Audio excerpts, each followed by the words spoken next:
So our memories are malleable, and that means that they can be changed, just as you saw Elizabeth Loftus do in the last plug entry. There's different sources of where we have those changes made. We can hear, as I said before, we can hear stories from friends. It can come from a movie. It can come from different experiences. The way we organize our memories associatively, so that when we go to retrieve something, we can get it because of things that are like it. It helps us find things. And that's why it was so easy for the people to expand their story when they got lost in a shopping mall, because it was so related to other experiences they had. It was easy for them to pull pieces from other experiences in their life and to flesh out the story that they were creating for themselves, or the memory that they were creating for themselves. I want to point out that it's also possible, and unfortunately common, for you or someone to get the most brilliant idea that you've ever had in your life. Totally unique. No one else could possibly have ever had it. And the whole time it's a memory. That's the source of unconscious plagiarism. It does happen. Memory can be deceptive in that way as well.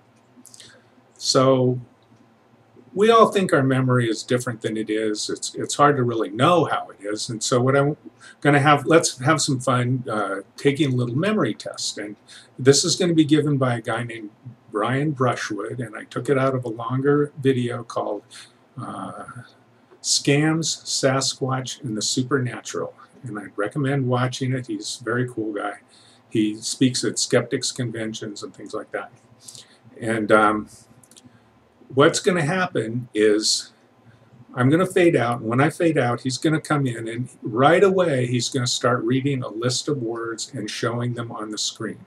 And your task is to memorize as many of those words as you possibly can, and then he's going to give you a minute to write them down. Now, in order to write them down, you need something to write with and a piece of paper. So if you can find one sitting around right now, grab it. Otherwise, it's probably a good idea to pause this and then go get one and then come back and start it again. Okay, so again, I'm going to say the same thing again, which is that as soon as I fade out, he's going to start reading a list of words. He's going to have them on the screen. He's going to give you a minute to write down as many of them as you can possibly remember. And then he's going to do it again with another list of words. And he's going to talk briefly, and then we'll come back and talk about it a little bit, and that'll be the end of this particular video. All right, here we go. The words are sour, nice, candy, honey, sugar, soda, bitter, chocolate, good, heart, taste, cake, tooth, tart, pie. You got 1 minute to write down as many of those as you can possibly remember.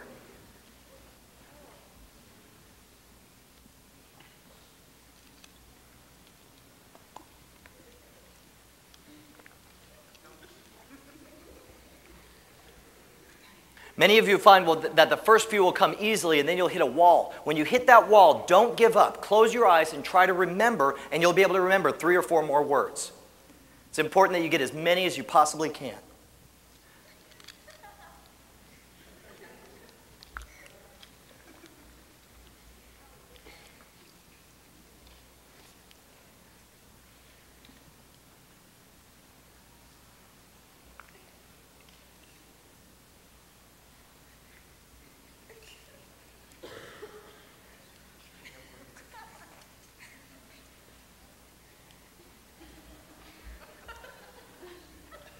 All right, time's up. How many of you guys think you did pretty good? A few guys? How many of you guys wish you had a second chance? Okay, well, I tell you what, we're going to grant your wish here. Flip your card over or find a new place on the scratch pad. I'm going to give you a totally different set of words. And by the way, we'll up the ante here, saying whoever gets the most correct will get both a trick deck of cards and the book of scams. All right, so we got a little incentive here. You want to get as many as you can. All right, the second set, don't cheat here. The words are mad, wrath, fear, happy, hate, fight, rage, hatred, temper, mean, fury, calm, ire, emotion, and rage. You got 1 minute.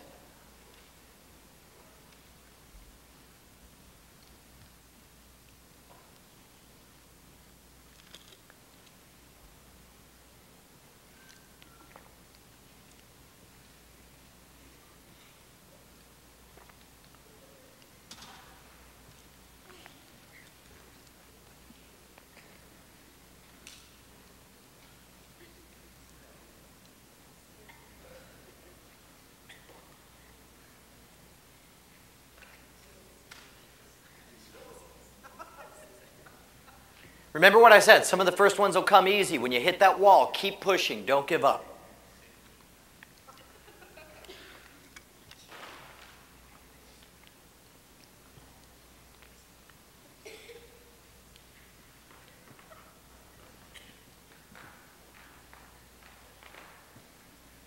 All right, time's up, time's up. All right, pencils down. Okay, how many guys think you did better on the second list than the first list? Good, because you knew what to expect, right? I tell you what, look at list number 1. Look at list number 1. Raise your hand if you got the word sweet on list number 1. Hands in the air. Look at almost all of you. Excellent. Now look at list number 2. Raise your hand if you got the word anger or angry on list number 2. Good, almost all of you again. If you raised your hand either time, you have experienced a false memory, because neither of those words were on either of these 2 lists. Well, as you can plainly see, by far, most of the people had a false memory. And hopefully you did it with a pen and paper yourself. And I don't know if you had it, but like the audience, most people will.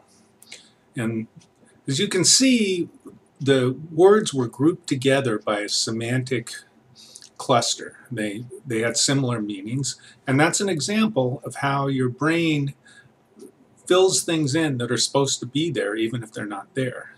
So that's a very clear example of what was going on there. I'm going to end this blog entry now and with something that I'd like to say, which is that it's worthwhile for you to think a little bit about what this means to you, because hopefully you'll realize that some of the memories that you have can't be what you think they are. And I would suggest that none of the memories that you have are what you think they are. And that's pretty unnerving. I want to go on and show you some more stuff. And so I'm going to end this blog entry, and we're going to start a new one coming up soon.